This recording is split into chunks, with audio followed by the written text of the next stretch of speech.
Welcome to the BOP, the BLERD official podcast. I am one of your hosts, Karan Ashley. We are so happy you are here. You are safe. I mean, this world has been crazy. We've had eclipses, we've had earthquakes, we've had everything happening. Oh, guys, how are we doing? Hilton George, how are you? How is life? Did you survive Puerto Rico? Did you survive Puerto Rico? I barely survived Puerto Rico. I don't know if you've ever been, but I went to this place called the Pork Highway. And it is it's up in the mountains. Your ears start popping when you go up there. And I mean, you saw the pictures I sent. They got like just pigs on spits and rice and plantains and all the food. I was like, listen, I was trying to. You ate a whole pig while you was there, didn't you? I was trying to, but they made me get up. They're like, you must go. You had your fair share. You got your one plate, sir. one piglet per person. One piglet. Oh my God. It's awful. Looking like Farmer Hoggett with grease on his lips. Yes. But we going back though. The Puerto Rico Comic-Con, we'll see the BOP. I'm working to manifest that. Work it. I've got my passport ready. My bag is packed. I'm ready. You don't need nothing but a driver's license. That's a state, it, girl. Right? Because that's right. We in America. I'm like, yes. Okay, Christi Renee, how you doing? You coming to Puerto Rico or what? I'm already there. I'm already traveling, so I might as well. I'm close by. I'm down in Dallas, Texas, so I might as well make my way. Make my way on down. I'm ready. Friend Christi, I like your new friend. What's her name? Girl, we ain't even named her yet. Anastasia. Anastasia. That's actually a good one. I like Anastasia. There you go. She looked like Anastasia. She tired today. She tired today. So we ain't gonna take too much of your time, y'all. I need her to look alive when she comes on the BOP. When she makes her grand appearance on the BOP, I need her to look alive. The bangs is banging. As long as the bangs are still banging, we good. Yeah. Bang. They're all black women now. When they go to Texas, they go do the Beyonce thing. Yes. It's gonna be in everybody's voice. Texas hold them. We hold them all. Forever. Changing the game. Changing the game. Baby back bangs. That part. That's it. When your bangs. I've been canceled by Hilton. My God. When your bangs got a whole song to themselves, got sound effects. Baby bangs. Oh no, yeah. I gotta work on it. I'll have it tight. Tweak it a little bit. This is what I deal with in person, y'all. This right here. This right here. It's right here. This is it. This is it. All the time. Here it goes. Guys, oh my God, we had an earthquake in New Jersey and the world was acting like the world was over. It was people were doing memes and they would be like, my earthquake damage, and their phone had dropped. Yes. Report damage, and it'd be like one pin is out of place. Long furniture just on one side. Yeah. A spilt drink. There's the damage. There it is. You should have got knocked over. You should have got knocked over. Never forget. Never forget. Oh my God. All of us in California were laughing. But you know what? They're creepy though. They're super creepy. And it was a 4.8. So it was definitely something you felt. It wasn't like, you were like, what the? And it lasted for like a minute. So they're real creepy because there's nowhere you can go. Like you can't like run outside. You can't like hide under a bed. You can't, all the things you would do in a tornado or any other natural disaster, you can't do in an earthquake. So I know it kind of weirded people out. And then there was a series of aftershocks. Did you feel it in DC? Because I mean, they said it went all the way down to Philly, and I didn't know if it made it to you, Hilton. I didn't feel nothing. I saw it on the news, and I was like, oh, okay, And when I saw where the epicenter was, I was like, oh, that's why ain't nobody see it. Because it was in that little it was like a little butt crack of right. Now the places like Cherry Hill and Philly and New York, those population zones felt it. but like where the full blown epicenter, it was like, 14 people that were like right there. And so, I was like, oh, that's why, like no buildings fell over. Ain't no buildings over 2 stories that where they at. Like that's right. It's just Al-Qaeda couldn't even fly a plane in enough in Paramus, New Jersey. Oh, but my point is, my gosh, Hilton. My point is, go to your corner. my point is that yes, we don't get earthquakes here. So any shaking is earth shattering for us. Yes, I know y'all in California get like full blown. Like, spill your Rice Krispies, stuff going on over there. Yeah, wake you up out your sleep sometimes. I've had that happen. Woke me up out of my sleep. Christy, you weren't in New York. I mean, you lived there and you left. You're supposed to be reporting live. You're supposed to be live on the scene. It's Christi Renee for the BOP. That's what you were supposed to be doing.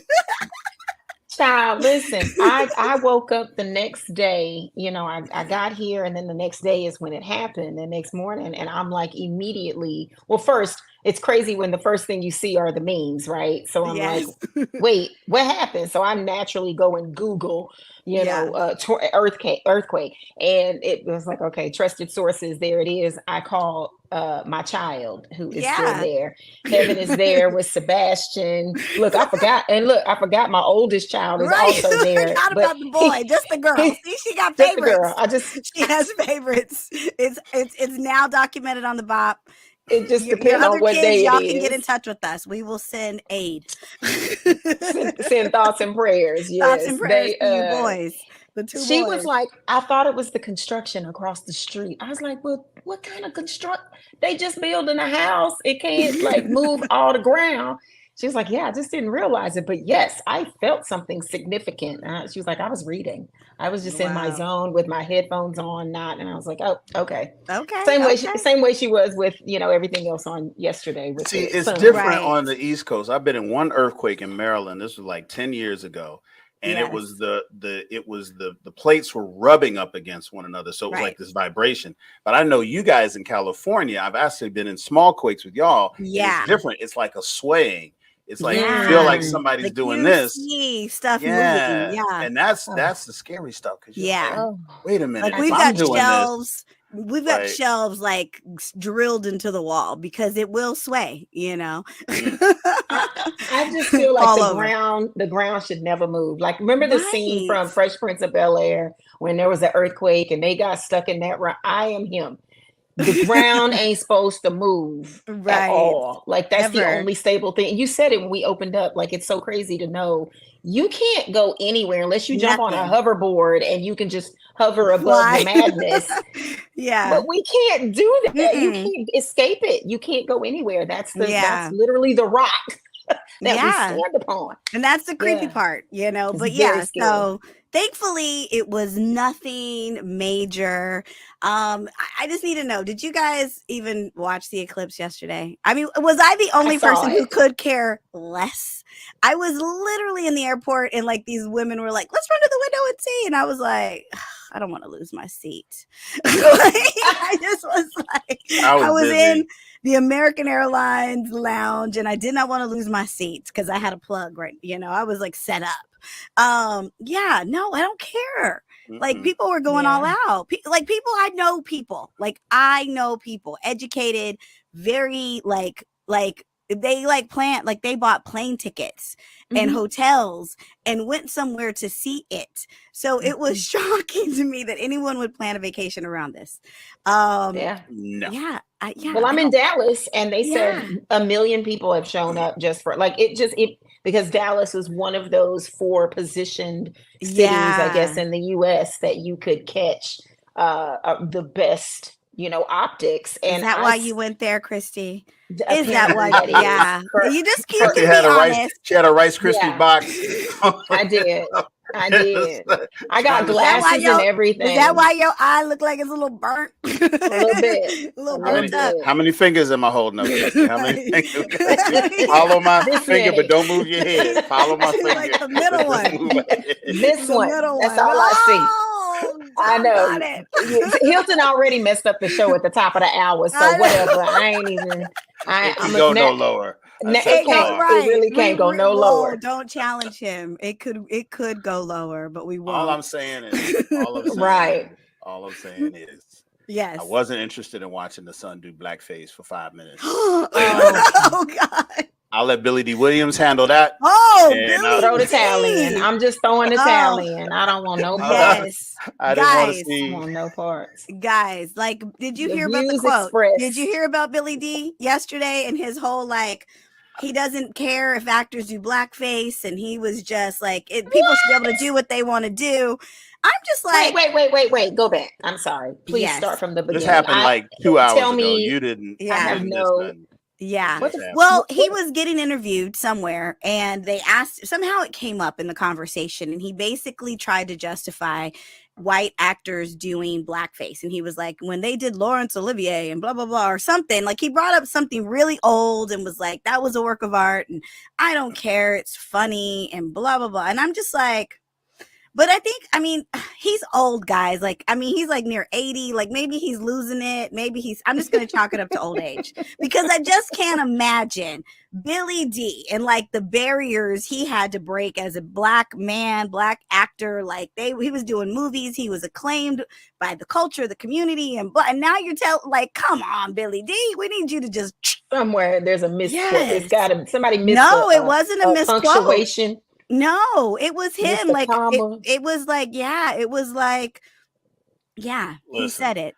Listen, Quincy Jones got his daughter right off camera for every interview, because when you get in your 80s, your filter starts to fade away, and you start telling people business. You start saying crazy out of left field stuff. And if you watch the last 2 specials on Quincy Jones, you'll see how he was like, I'm like, yo, you ain't supposed to be talking about people like that. Yo, chill. He didn't care. This is the same thing with Billy D. I think Billy D's filtered. I mean, I feel like he said what was on his heart at that very moment. Yeah. Right. Without a care. All of the stuff that, he's like, well, you asking me this question. I don't care. This is how I feel at the moment. And maybe was not in that mental position to just step back and look at the big picture on something you sprung on him. Like, if he had like the questions in advance and could run it by his people, he might have had a different answer. But I think he was just, look, we all got that 80-year-old. Listen, I think about you got myself somebody. even. Yeah, you got people in that age group. They don't care. They're like, and you know what's sad? I think they are like, maybe, I don't know, maybe he's at an age where he's tired of fighting. Like he's just like, or maybe he never really cared. Maybe he never wanted to be that actor that was like, he just wanted to be an actor, and he just got some cool roles, and he wasn't trying to change the world. He was just trying to, like, I don't know. But it was disappointing. Yeah, it was disappointing to hear from someone like him who's, I don't know. I'm just going to be I don't think it's indicative of who he is. I think he said something unfortunate that people who don't know his body of work, particularly young people under 30, 35, they might decide to go off on him because they're not really that aware of his resume and who he is. But I don't know that that's like where he is in his heart. I feel like he, in that moment, like I said, I got 80-year-old people. I don't spring nothing on. Yeah, I was I might get an FU. I was like the Stranger Things kids going, Lando, it's Lando. He's turning on us. He can't be Lando can't be trusted. Remember Stranger Things when they were like, this new Hopper was going to turn on him. That's why I was like, Billy D done turned into Lando for real. Lord. I know. Crazy. Deep sigh. Oh, another headline. I know, deep sigh. Another headline making thing was, our boy, we reported on this before, Jonathan Majors. You guys know he had his whole court trial. He was found guilty. What's new, Lord? I know. Well, he was sentenced he was sentenced to probation and no prison time, and he's going to do therapy for a year, and so, which I think that was fitting for the crime. Like, a lot of people were outraged in some comments and stuff, but I was like, he wasn't accused of like first degree assault. Like, he didn't do that. Like, I think people just see, like, how the headlines are. They're like, he's convicted of assault. They don't say like the actual thing. Like, he was convicted of the type of assault that could happen if you had an accident. And he, she, obviously got some sort of something happened to her when they had their altercation. So whether they never said he hit her, did anything to her, but something happened. So I thought that's fitting. And I think it's like one of those things like where it's like,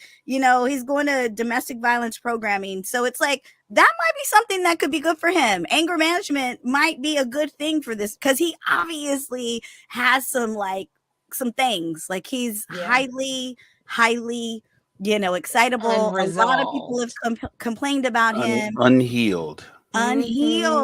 Yes. So I mean, I'm all for it. I was actually like so happy they didn't like try to make a, you know, an example out of him for a crime that was very low level.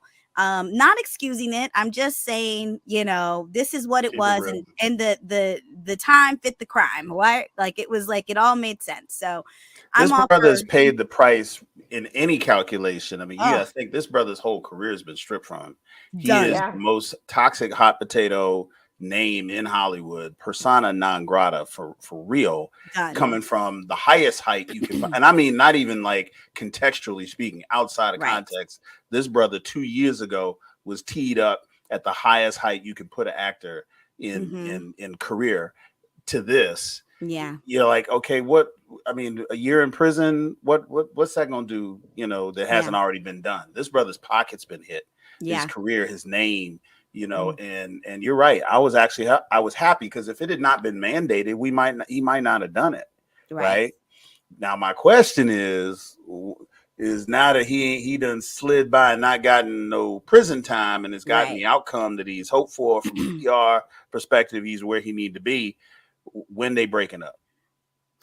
Ooh. Look, is he composing the text message now? I don't know. Yeah, because that relationship this has been wonderful. I know. However. Yeah. This is not the thing. It was so convenient, right? It was so PR friendly that we all should question it. I would question myself if it was something like that, right? Like it was just too convenient. So I mean, I don't know. She like just last week she was commented as saying that she was the happiest she's ever been. She felt the best. She was in the best shape. She just was in love and yeah. So I hope for her sake it's real. And he's not like that wasn't his black right. That wasn't the black woman just sitting here. Hired. This is a digital media, but you can smell something. She look at her face. I'm just sitting here. I want to know what that face. I want to know what that scrunchy face means. Please translate. Probably because my wig is in my eyes. I don't know. She blamed you gonna put it on Anastasia. Anastasia. Yeah, she's my bangs, girl. This is my bangs. This is not my bye. Now y'all know how much I love me some Jonathan Majors, and I'm rooting for him in hopes that he gets all the help he needs and deserves. I don't know. And I hope what he and Megan are having is there something authentic and genuine with it. I know. I sure would hate to see. I want to be wrong too. I want to be wrong. I do. I want you to be wrong. I want you to be wrong more than I ever wanted anything. I do. A lot of times. This particular moment, there's a sincerity and love in our hearts. There's love in our hearts, guys. There is. It is. It's such a love. That's how we can be so crazy. Yeah. Because she's been dragged for standing next, just propping him up. It's something about us. Again, there's always a larger conversation to be had when it comes to things like this. And it is very difficult because I'm a known gatekeeper at times. Like, I just feel like things that we created, culturally should be, we can't be cheering everybody on because they can do, the bankhead bounce or some shit. You know what I mean? We just we get way too excitable over things sometimes. And I'm like, whoa.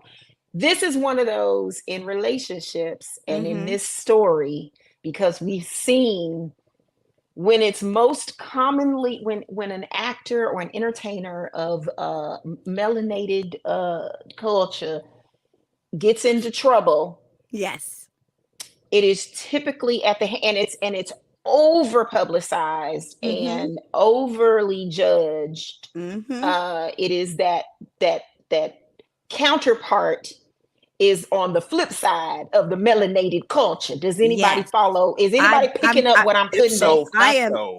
I am right there. It's so facto.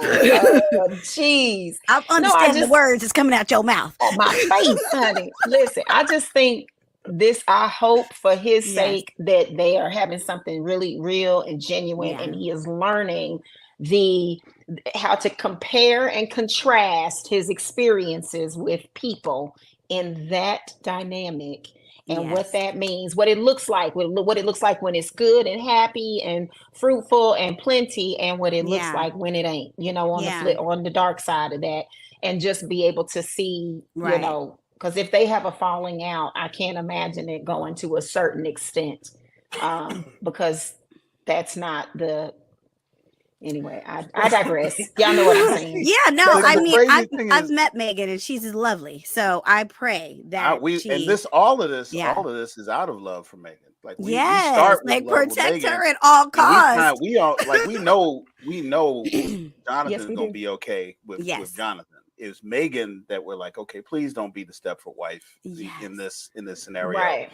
And what I had said, half joking, but I'm still kind of only half joking, is that it would have been really even more authentic if he had got with like an ugly woman.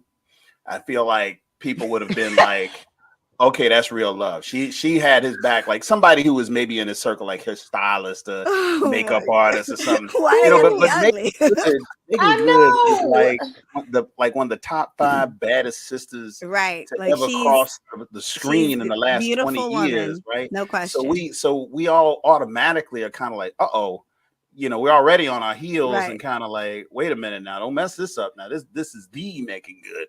Like, you can't, So I think that's where we're coming from, because we care about her. Yes. And we're not sure what's going on with him. Right. Everybody here got a cousin or a sister or auntie or somebody to bring somebody home. And you're kind of like, and they were both in vulnerable positions. Cause I mean, remember, like she had just gotten divorced and he just went through hell and back, and it was a trauma bond. Yeah. And it's one of those things where you just hope that they, and she's talked about, where she is and what she's doing in her life. And so I really hope that that's what it is. Cause it seems like she's really trying to heal and move on, and she's very supportive of him. She's only said wonderful things, and I mean, you really, like, he's going through hell and she's like literally going with him to the courthouse every day, so that's something, and any backlash that she received, she didn't deserve. I mean, you want somebody to support you, right? You want somebody who's gonna ride with you, and she did. So we just hope, we just hope it's all good. But let's hope that part of the therapy is where he's going to therapy. He learned how to fix his face when he hugging him on his way. His face ain't quite where it should be. He looks really sad. He looks just down every time I've seen him. You should be like, this Megan Good, and she always looks like a 10, and she's right here, and he kind of got that. My mama made me come to the prom with her look on his face, and you're kind of like, Jonathan, come on, brother. Look to your right. Look just to your right. She's right there. We gotta get some references. We gotta find next time. You gotta present some evidence, some discovery in that argument. Because I gotta see that. Look, I want to see it on this show. Put the pictures of his face when they take pictures. We're gonna take a deep dive into this. Let me find some pictures. It's just, you're kind of like, he's like this, like you need to be happier for that, brother. Yeah, I just think he's unhappy in his life. Like it's almost like. I'm over here with my lotion. I'm like starting talking with my lotion. Look, if you're gonna call the brother Ashley, just say it. You ain't gotta be symbolic with it. I just think I don't even know where that came from. But anyway, I think he's just like, it's like almost like he's never been like the smiley guy. Like he's never been that dude. But he just, I mean, this has been heavy, and it's like heavy. So I think a lot of that has to do with that. I would imagine. And they already call him, civil rights fine. So, just think about the era in which his fineness comes from. Canceled you. You got canceled. You got canceled.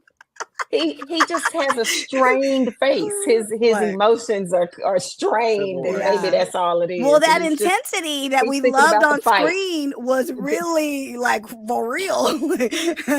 That brother was angry.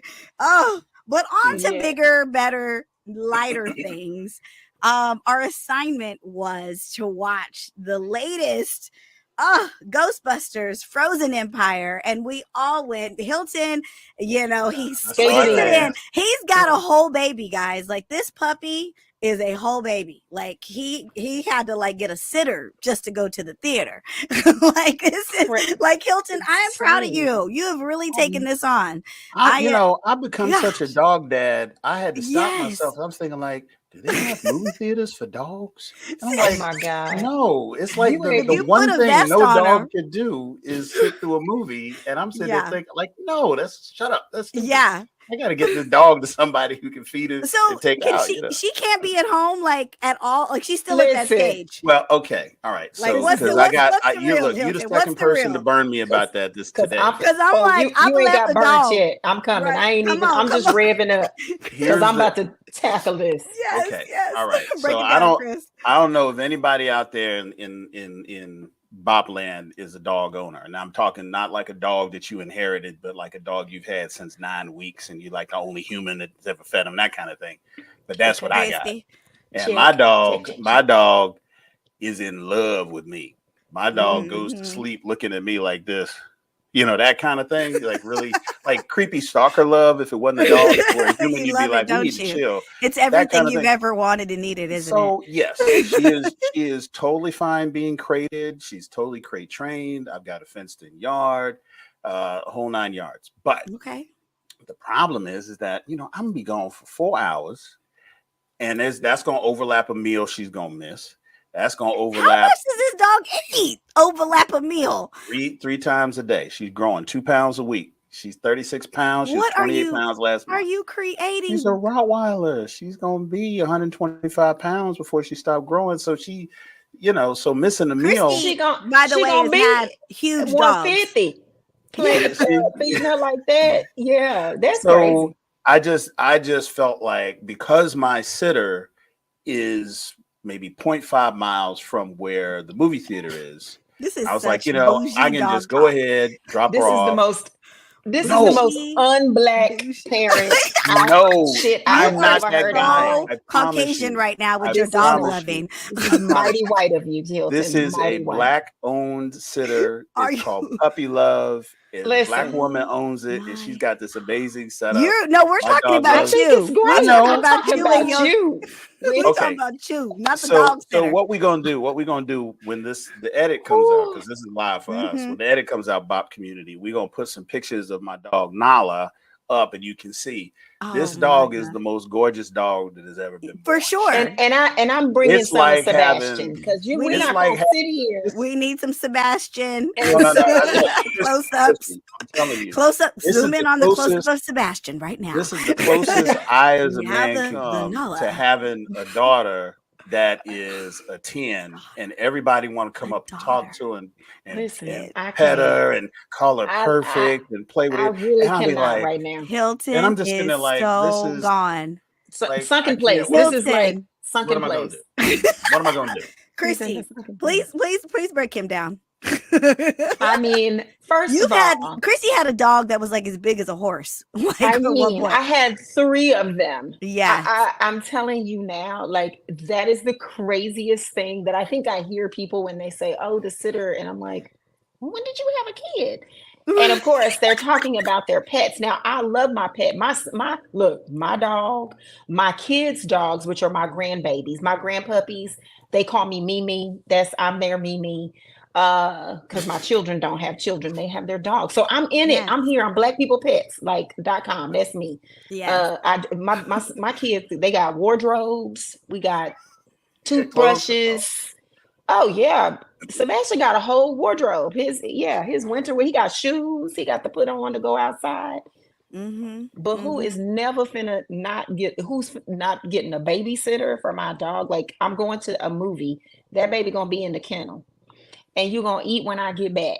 You're gonna be okay. I think it's beautiful, but I just want you to. You're like the first parent, honestly. When you get like another one, or you get or this one, will really start getting on your last nerve, because they will get on your last nerve too, just like a human child. How you gonna go on a date, Hilton? Like, I mean, you may have I mean, how date. you gonna have a life? Somebody I got to get home and feed my dog. My This is 3 my million. life. What are y'all talking about? Y'all overestimate my social life. Everywhere, only place I'm popular is when I go to cons. Everybody. And He's canceled all the cons. He's everywhere else I go, I'm anonymous. To take care of nobody knows his baby. Nobody know who I am.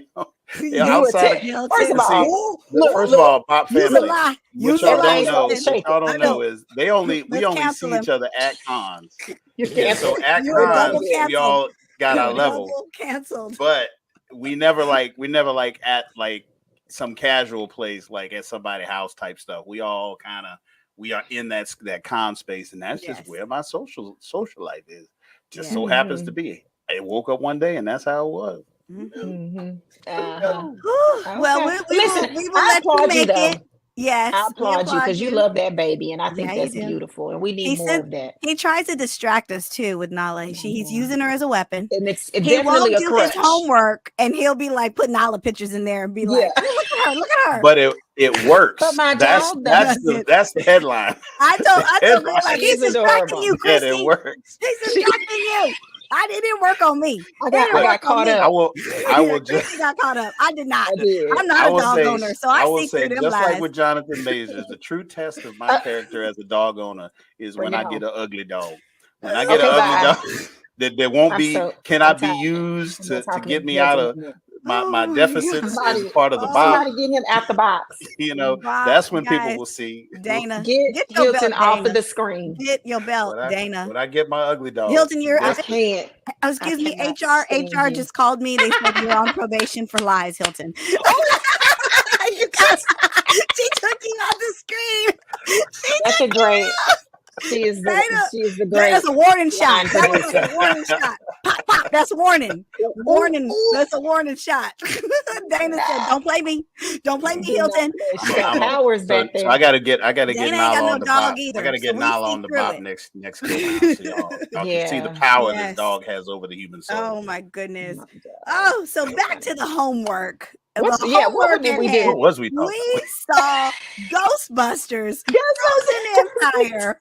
And I have to tell you, okay, so this is the thing. That first one that came out like 2-3 years ago, I loved it.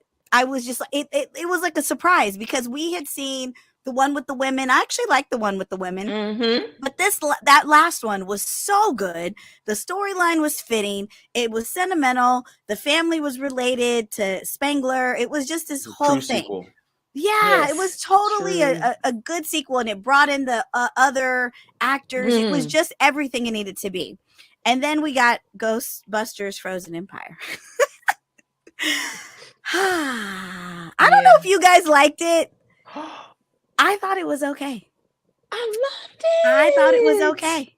And I will tell you why. Because it took so long for it to get to the danger. It was just leading up. And then finally when it happened, that's the last 15-20 minutes of the movie. And I was like, they should have been fighting that frozen man crazy thing. I don't know. I mean, I enjoyed it. It was enjoyable.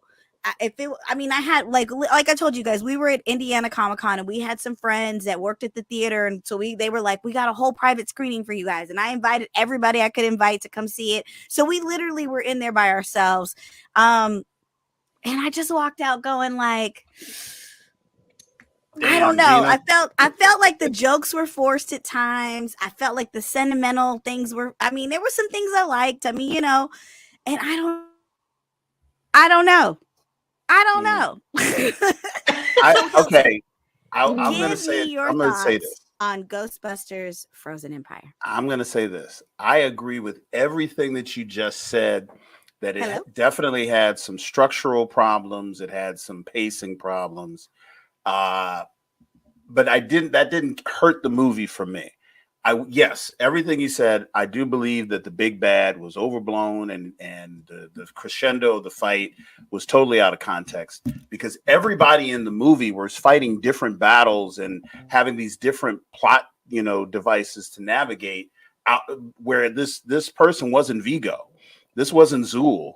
Zool was a problem from the first frame of the first Ghostbusters, right? And all the way to the end. The big bad was the big bad, and everybody was playing in the background of that to the crescendo, and it made sense. This one was more of I don't even know what the word is, where each character, it was like a character drama. Like, you got to see where everyone is and what they're doing, and you got to enjoy them in, the girl being too young and not being able to participate as a Ghostbuster, the key of not having this MacGuffin until halfway through the movie, this orb. They didn't do anything with that until the last part. And there was just a lot of moving parts. However, they were good moving parts. And I really enjoyed just everybody's screen time. And I have got to say, yes, the nostalgia was definitely low, underhanded pitches across the mound. They were really, really, what do you call it? Overly on the nose, but it worked. Even like the stuff like, that's a callback to the first one, and he's getting ready to say the quote. He's going to say the quote, but it still hit me right in the feels. Right? It was cheap. It was cheap thrills. It was cheap, jokes sometimes, and sometimes they went a little out of their way to tell the cheap joke or to hit the nostalgia moment, but it hit me because I lived through those movies. I was 12 years old again, sitting in the theater watching Ecto 1 speeding through the city, getting hyped for no reason at all. I'm watching the proton packs going off when they turn them on and they go, or just I get that's all that they made that movie for me because they knew I would not be able to apply critical thought to these biochemical reactions to the we know you're a fan. Here's some fan stuff. Yeah. Bill Murray's coming back for no damn reason. Look at that. All right. None at all. No reason at all. He's going to put that same helmet on that he had from the first movie, and he's going to tell these jokes. So I was able to enjoy it. I give it a solid 7.5 out of 10. But it really did hit me in the feels. I think that the franchise has legs. I think there will be another movie based off of the success of this one. I think they got a winning formula. I do hope that the next movie, if they decide to do it, is trimmed down a little bit. And I think maybe every big bad doesn't have to be like the embodiment of Satan or a galactic level destroyer. I mean, you can just have a really, really, really haunted house and be like, I would love to see, because the mundane is where all these characters thrive. Like going from upstairs to downstairs, watching 3 levels of drama happening between the kids and the marriage and even Mayor Peck trying to shut them down, just like the first movie. Like, I was fine watching that. To your point, I don't even think they needed the big bad. Like, if he had never shown up and there was never this ice demon with this weird Mesopotamian story, like, come on. Yeah. Christi Renee. Can I just share? Jump in. So I agree with mostly everything being said, but I have to tell you, while I got first of all, I'm very happy with it because a lot of it is wrapped up in the nostalgia and the fact that I'm just a diehard Ghostbusters fan from the original. And remembering that time in life and just, getting the glimpses of everything we got in this current film and how they're keeping that, they're being consistent with that, which they're going to have to do. If you don't do that, you're messing up. Just like in the all girls film, I think where it fell flat was because it didn't include enough of the original, storyline. Right. They just went with just the very skeleton of it and didn't build on that. And I think as they realized that, they started adding that to the next couple of films. And we got that with this one as well. And even though Bill Murray doesn't show up for any reason, he does come for the factor of we're going to all go crazy when they open that door and he's standing there and he's like with his liquor ready to get saucy or going to find it, whatever. But I will tell you this, I enjoyed everything with again the 3 levels of drama and all the characters and their arcs and watching them develop on screen and these relationships, and Paul Rudd can do no wrong ever in this life. McKenna Grace. He saved what movie was there? Yeah, well, yeah, McKenna and Paul. No, McKenna really. Grace, Come on, let's keep it real, guys. Let's remove the nostalgia. Let me finish. Just let me. No. I'm calling a tech. I'm calling a tech right now on the star right here. Listen. I thought McKenna Grace, and she's one of my favorites because she's from The Handmaid's Tale, and when I tell y'all, it is incredible. Anyway, she is great, so I loved seeing her face with the new look, and just I thought her storyline was really good. Yeah. Building all the way up to all of that, I got even more excited when the big bad came on, because when that mofo picked up them horns and shoved them in the sides of it turned into my spooky shit, and I was so excited. I was like, now I'm terrified, and this is what I want to do, because Ghostbusters was intended to be this scary thing, right? It's part of Halloween. It's when we get into the 31 days of Halloween, Ghostbusters, it's at the top of the list of things to watch or things to listen to, the music or whatever. And we dress up as Ghostbusters for Halloween. I know I did. I built some mean proton packs a few years ago. So I lived for that. I feel like and the thing was scary. I wanted to make sure it was like super scary. So I thought that is really good. So that kind of takes it to a new level. And think about it. You got to have one of those entities. Ghostbusters reminds me of Scooby-Doo. So when you have the Scooby-Doo, you have to have those. You have to have the big bad. You got to have something that's creepy, otherworldly, because we had a giant marshmallow man in the first one. Like, it was a marshmallow man. Mr. Yeah, but that was like the weird lady that like they were all like, that was her controlling that, right? I know, but it's fun. I know. We had sure people, but they were still otherworldly, and they brought these other entities to life. I have a question. Thought it was great. So it wasn't so convenient for y'all, like, podcast just so happened to come to New York and hang out at the store. And it wasn't convenient that the girl, they brought her to New York because she was studying at the lab. Like, it just was all too convenient. Like, I just felt like that first one was so good and the story was so streamlined. And this one to me was good, but it was like, it's good, but now we got to add all this extra stuff. And we got to put this on it and put this on. We got to figure out a way to get the kids here. And I was just like, it could have been like spring break and they just came down to visit. Like, it could have been told in an easier way. I don't know. I just, yeah. Like I said, it was a 7 for me, but I was hoping, like I went in there, I think my hopes were way too high. Like I went in there going, I want to feel what I felt unexpectedly for that other movie, for the first. You keep doing that, and it never goes in your favor. So we're trying to tell you, kids grew up, like they are all 10 feet taller, and I was like, okay, like the only kid that didn't look like he grew up is the kid that like always grows up in Stranger Things, but like Finn looked normal, like Finn looked the same. The other kids like aged, and I was like, how did he not grow? Because he's always growing in Stranger Things. But you know what I'm saying? Like they'd had time to develop and like make this script everything. I don't know. No, I think what happens with a viewing like this is that if the movie falls short of what your expectations are, the things in the movie that fall short take you out of the movie, and then you have time as you're outside of the movie in your head to think about, there had to be a better way to bring everyone together. Yeah. And that was a little too on the nose, or whereas and I don't know what the formula is with me that made me biochemically connect with what was happening on screen, but it was just I was suspended enough away from it for its flaws not to take me out of the movie. Thanks. I've seen enough good movies. I gave it a 7. Well, no, and I'm a 7.5. So I think we're arriving at the same place, but I think my 7 is a buildup of positive, whereas your 7 is like a minus from a 10. You subtracted to get to your 10.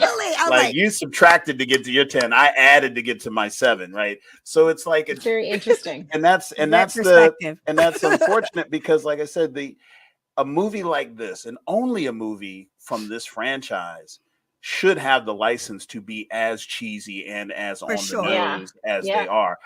If they did this with Star Wars, I'd be furious. If they did this with Star Trek, I'd be furious. Like, okay, you know, and they did. Those are two different genres too. Well, they're two different genres, but you know, I think the world building is more of a serious thing with the Star Wars, Star Trek than Ghostbusters. We take for granted that Ecto-1 is a car that's 80 years old and should not be doing donuts anywhere. It's a hearse. It's a hearse. Right? But we suspend ourselves to think, okay, this guy is speeding through New York traffic. Whereas we know in reality, if he had come out as soon as you come out, you'd be stuck in traffic. Like you just be like, he would go. Yeah. But we suspend. Right. And then it's like, okay, you got a ground drone, you know, what do you call it? Capture thing, you know, whatever. To catch and then you got a flying drone, and you know, but I got to tell you, the scene that got me, and it's probably why I stayed in the movie the whole time. Mm-hmm. That side seat with the little girl in it always gets me. That just the I want to try that once. You know, you think about it, like from a logical perspective. If they're so worried about her being in New York, flying around with this seat that's sitting out here for her to get knocked into next week, why y'all letting her sit in that chair to begin with? Why aren't one of the adults in it, right? Right. You know, the movie makers know she has to be on the side of this car, shooting up into the sky as this little girl being super determined. That scene has to happen. So they're like, forget it. We're just going to go ahead and run with it. And that's all my nostalgia feels, all my emotional feels, because all I see is Egon when I'm looking at her. Yeah, that's all I see. They did a good job of really planting him in her. I'm just like, and then, okay, so here's another thing, and I think this might also be the animated series. The animated series got more nostalgia and more homage in this movie than any other movie before it. Okay. It was so much that was happening on the screen here that only happened in the animated series, that if you watch the cartoon, you're like, oh, look at the uniforms. Oh, he's not Egon, but he's got the Egon look because he's this extra scientist and he's got the different uniform like Egon in the animated series did. And there people doing stuff that they only did in the animated series, which means like, oh, if this works, they might start drawing on that to build out the world and create new sequels. So I'm kind of like, low key excited for that. But then I'm sitting in the theater talking about, I'm the only person to watch the cartoon. Well, it's definitely going to get another one. I mean, it was a hit, you know, it's definitely like, I think it hit it out of the park and people were into it. And we needed a movie like that. We needed a Ghostbusters true right now. Because it's one of those things where like real life right now is not like, it's crazy stuff's going on. So we need something that's very happy, very family friendly.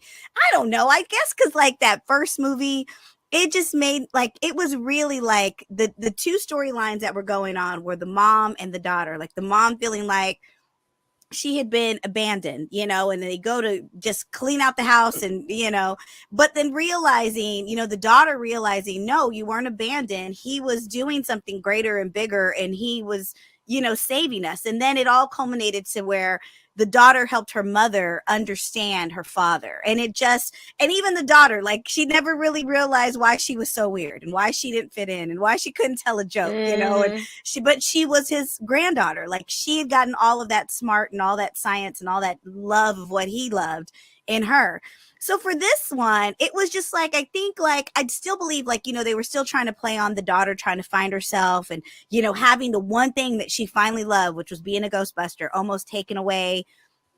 And, you know, and she's still trying to find herself as a teenager, as a young woman. But I just didn't feel like that through line was just as thick as the first one, you know, where it was like you really were rooting for the girl. I don't know. I just felt like the heart that was there in between all this fun stuff wasn't really You are 100% right, and you are mourning the movie you didn't see, as opposed to enjoying the movie you did. And just like Christi and I say, everything you say is 100% right. Yeah. They could have made the whole personal dynamic of the script be about her coming into her age because her brother's 18 and she's 15.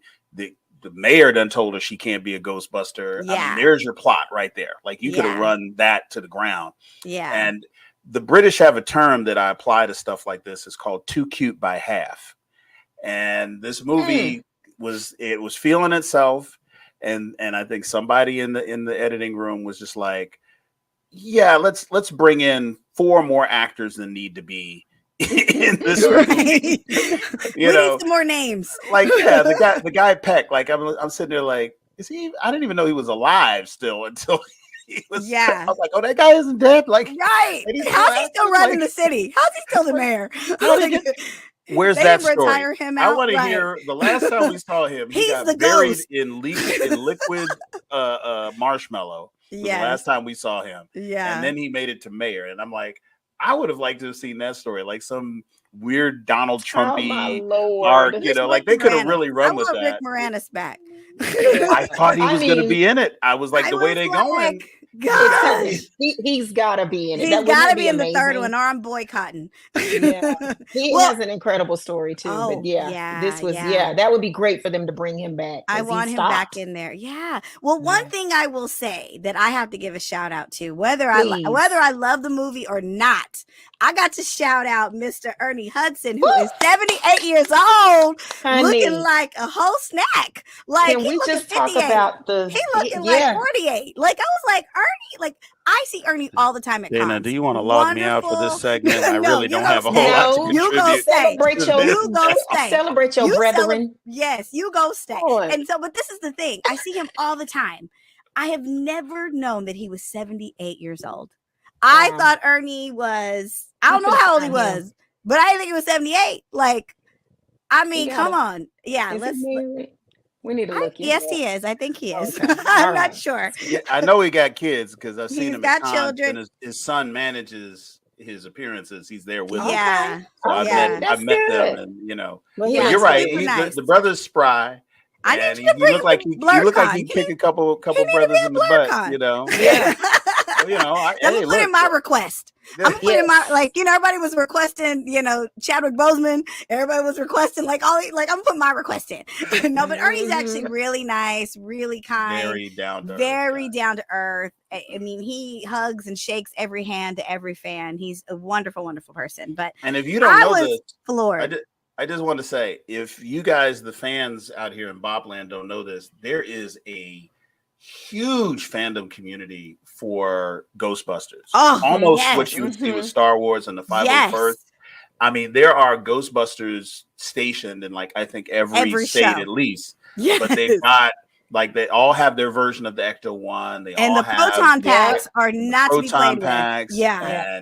And they're serious too. Like, you can't just walk up and be touching stuff. They'd be like, whoa, whoa, whoa. I saw them in Puerto Rico. They had cosplay, super on the level, the detail. You got to apply to join a Ghostbusters league. You can't just grab a garbage suit and just show up. They're like, where your proton pack at, homie? Like, what's the rotational ratio of your Is it A++ graded cosplay authentic? Submitted for your specs for inspection. It is on the level.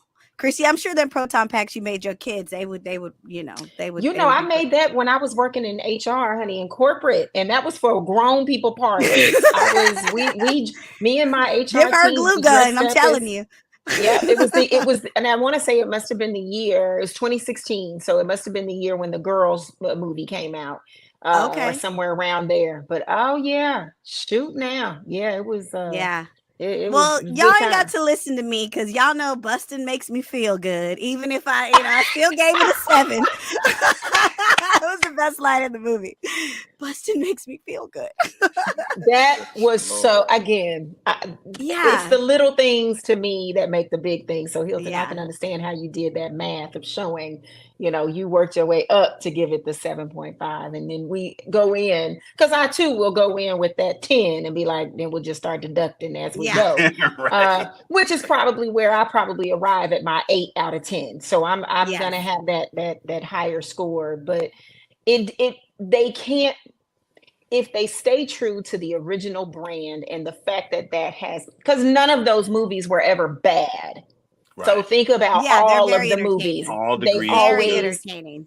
So if they kept that over decades now, like that, somebody got the formula. They might detour a little bit and get off track, but overall, you getting praise from me. I enjoyed it. I sat in them seats until it got the post-credit moment and just sat there because I was like, I'm such a Marvel fan. That's how you know a Marvel fan, when they still sit in any movie. It don't matter what it ain't is, even they a know Marvel. This is a World War II drama. I'm waiting to see if they got I'm another still Infinity waiting to drama see. coming. I'm just but gonna they say gave it to us. Why did I watch Infinity War and Endgame yesterday? I don't know why, but I did. I know why. Back to back. But and no, I was like, and watching like else, I never seen it. Yeah, every time. Every time. For anybody out here watching who's wondering, it was family friendly.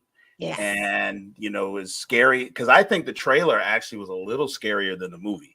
It was. With spikes going up. They didn't show nobody getting impaled, but you're thinking to yourself like, oh, there's going to be a dead body in here somewhere. If ice spikes are just going through the city of New York, somebody's going to be. They didn't show any of that kind of stuff. Somehow the demon, managed to throw ice spikes all through Manhattan and didn't kill nobody. So, you can bring kids to it, and there's no jump scares like you would see in a horror movie. But it was funny. It was sincere. It was some really, really good acting. But just like Karen was saying, it was a little more over the top with the nostalgia stuff. There was a lot of people who just were probably wandering around the lot and got put in the movie. Bill Murray's doing a cooking show at the next studio over. No, stop. Quick, get the script writers to give him 6 lines and get him. Yes. And came in and delivered. He gave it to. He served. It was in character, and I mean, no, he really. Now I'm thinking he had like 8 lines. I was like, he didn't. Yeah, it wasn't much. He didn't have to do much. Not much, but he was there, so that was. It was enjoyable. They planted. I mean, what did you guys think of Kamal? Like, he was the fire. Oh, I love him. He's just he's a good actor to me. I enjoy. He's a good comedic actor. He has a funny. Yes, he brings that funny. Again, another like storyline. I really like him as an actor. Right, love him. He can deliver. He can read the phone book and make me laugh. Right, very much. But it was like they didn't seed it enough to where we were like rooting for this guy. I wanted to be rooting for him to become his full potential. At some point. The next film, he's gonna be a villain. He's gotta be. I think so. I don't think he's gonna fully become this hero that they thought would be. And guess what? And I'm gonna show up for it and be like, "It's great."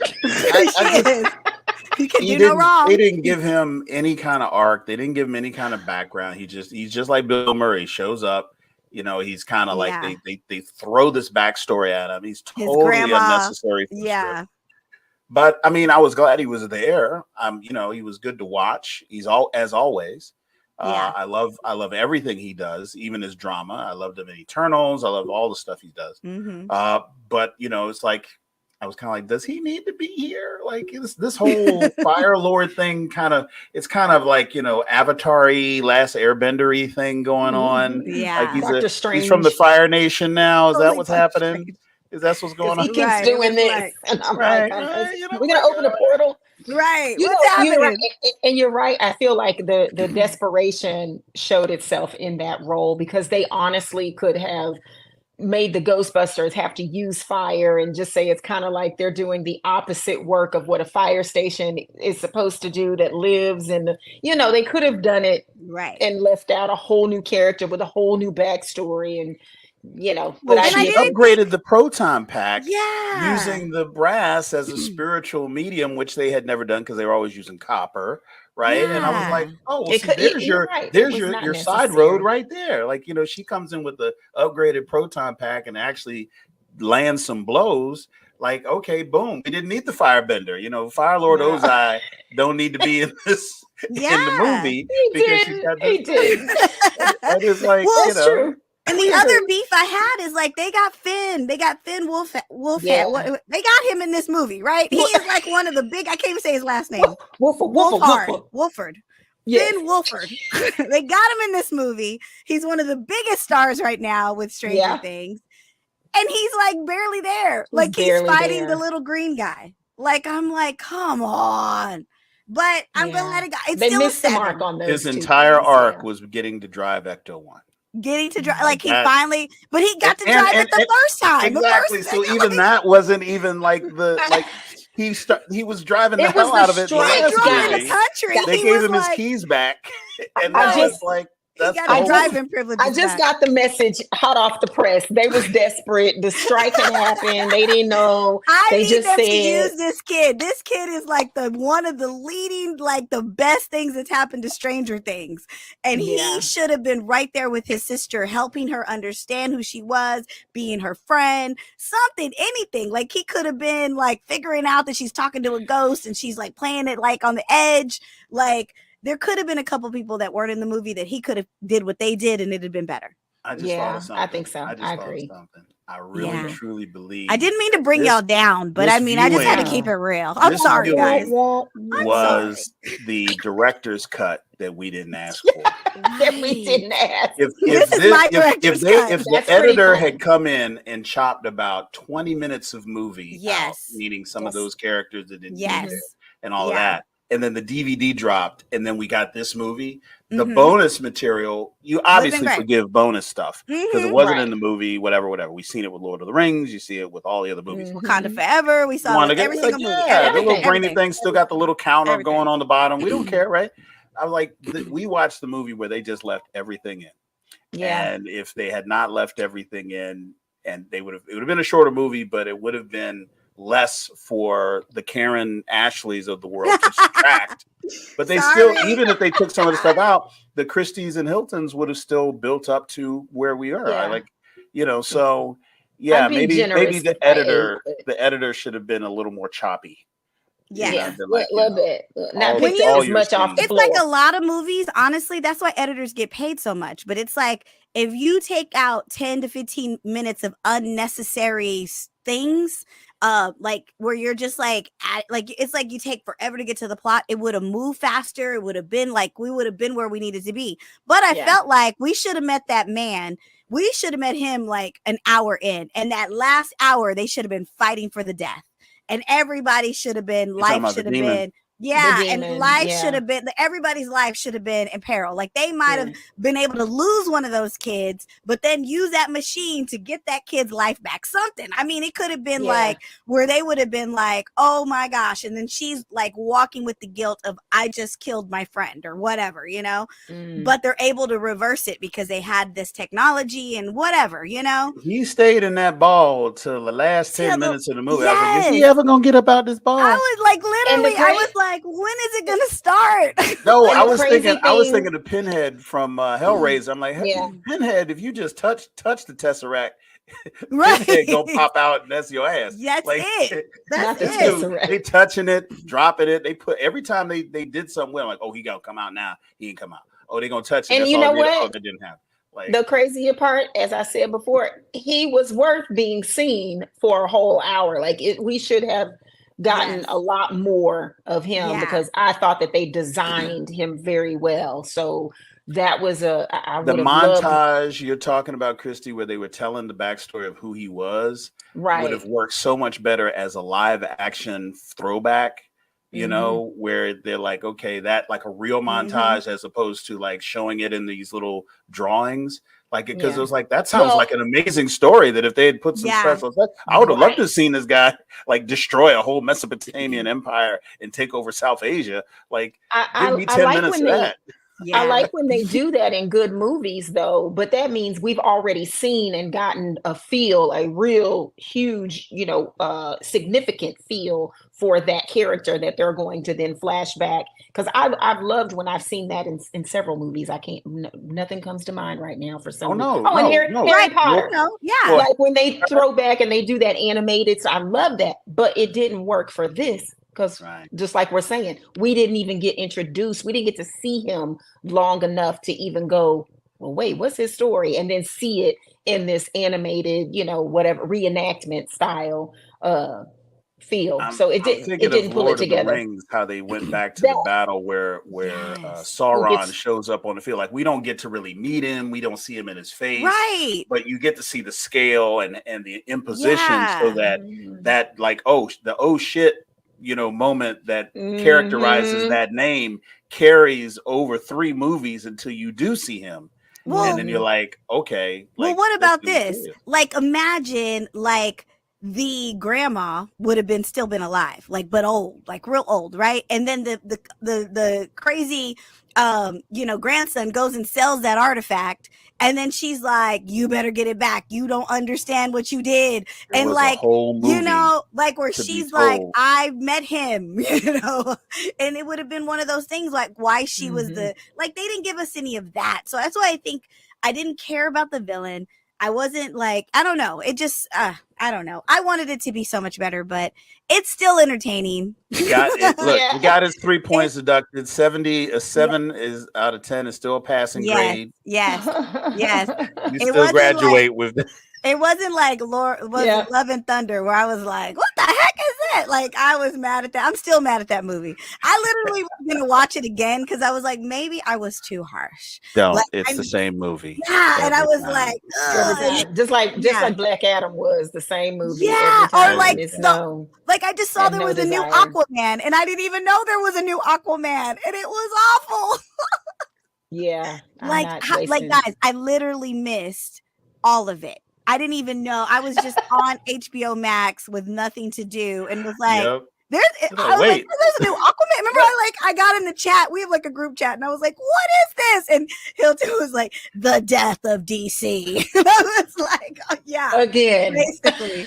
Oh, well, now we know why James Gunn got the job, because they were like, this is all we got. But this is where it made me mad, though, because I'm like, this movie saw the light of day, and we still didn't ever get to see this the Superwoman or whatever I forget what it was. What's the one that didn't come out? And we were like so mad.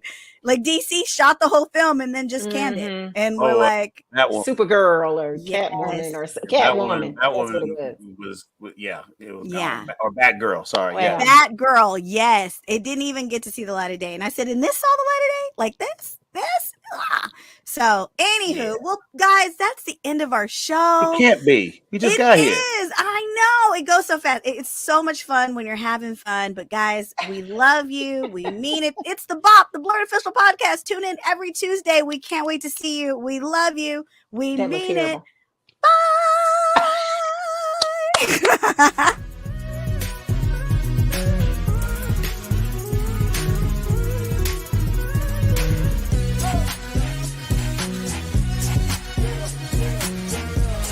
Tune in every Tuesday for a new episode of the BOP, the BLERD official podcast.